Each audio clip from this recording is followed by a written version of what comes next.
Hi, I'm Rich Heffron. This is this week's Delaware State Chamber of Commerce Legislative Minute.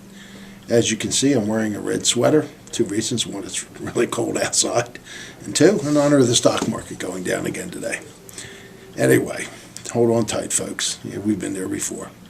Just put off retirement another 6 months or so, that's all, or a year. Anyway, get to the serious note. Last week, House Bill 50, which the governor vetoed, which is the opt-out for testing, came up before the House to see if they would overturn the veto. First, there was a vote to bring the bill to the floor. The vote failed. They only got 13 votes to bring the bill back to the floor for the override. They needed 21.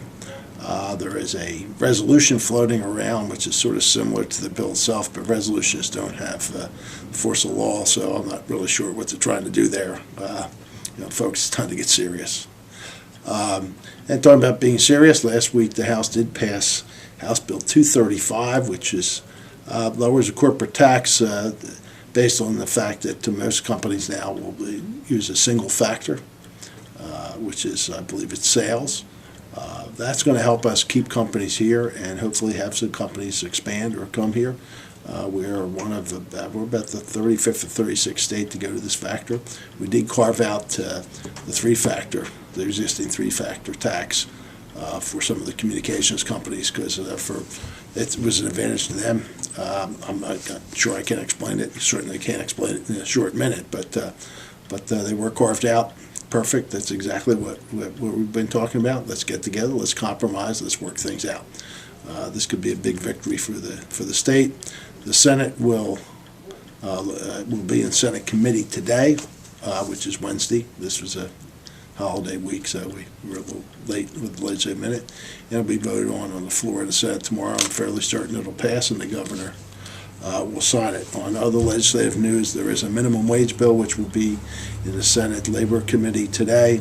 Essentially, it raises the minimum wage over the next 9 years in increments to get to $15 an hour in 2025.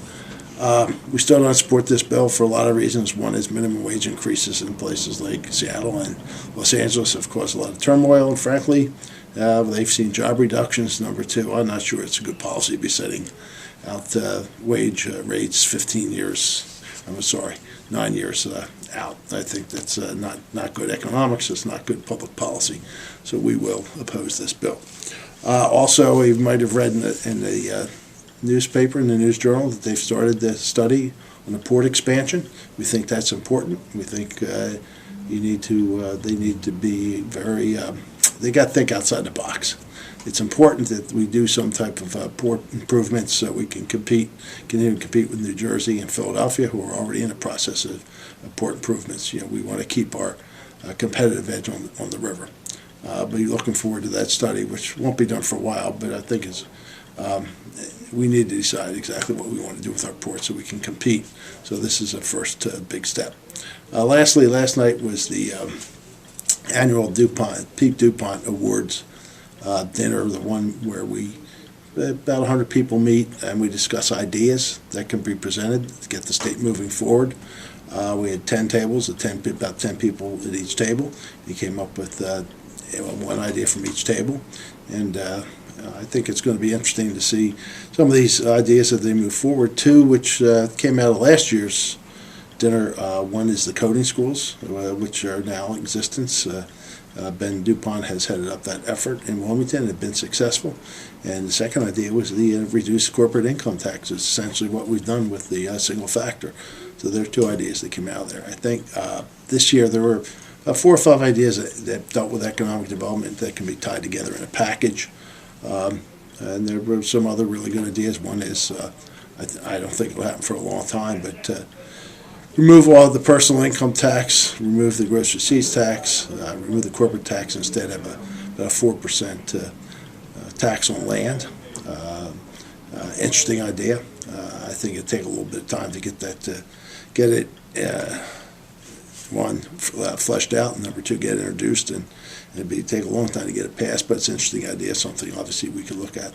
But there were some really good, solid ideas on economic development, which I think put into a package might make a lot of sense. Probably not this year, it's a little late, but next year with the new governor. Anyway, that's it for this week. The legislature will be in the next 2 weeks. The governor, I believe it's tomorrow, does a State of the State address. So let's see what the governor has proposed for the next few months in this session. Still some big problems out there we need to solve. We need to work together. But if we keep working together, we will accomplish things like the reduction in the corporate income tax, which almost certain are going to at least keep some people here and hopefully get others to expand and come here. Anyway, that's what we've been told. I believe it. That's it for this week. Thank you for watching.